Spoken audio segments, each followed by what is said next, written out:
سالبہ نے حضور کو دعا کرائی نا، بکریاں زیادہ ہو گئی، مدینہ منورہ جگہ کوئی نہ رہی، پھر جنگل چلے گئے، اجے تک انہاں حضور دا کلمہ صحابی سن، جدوں زکات دا حکم آیا حضور نے صحابہ نو بھیجا تے سالبہ کہنے لگا یہ تے ٹیکس لگدا ہے، بکریاں کوئی نہ دتیاں، واپس آ کے صحابہ دسیا جی وہ تے کہندا ہے جی ٹیکس لگدا ہے، حضور نے فرمایا واہ سالبہ، فرمایا سالبہ تے برباد ہو گیا۔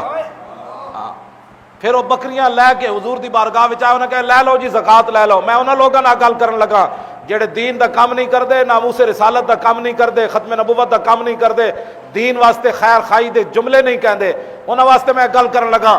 ایک جملہ انہیں کیا جناب یہ ٹیکس لگدا ہے، جدوں دوبارہ زکات لے کے حضور دی بارگاہ وچ آیا، حضور نے فرمایا اللہ نے مینوں منع کر دیتا ہے، ہن تیری زکات نہیں لینی، آج لے ان کی پناہ۔ ہاں جے حضور دے دین دا تو کم نہیں کرے گا، حضور دی عزت تے تو کم نہیں کرے گا، تو کی سمجھدا اسلام تیرے پیراں وچ پوے گا؟ زکاتاں پھر لے کے بھی اگلے آئے، فرمایا ہن رب کہندا نہیں لینی، کل تو کام کرنا بھی چاہے نا تے ادھروں توفیق نہ ملی پھر کی کرے گا؟ کر تیرا دل کرے میں حضور دی عزت تے کم پیرا دیواں تے مالک مسترد کر دیواں، پھر کی کرے گا؟ آج لے ان کی پناہ۔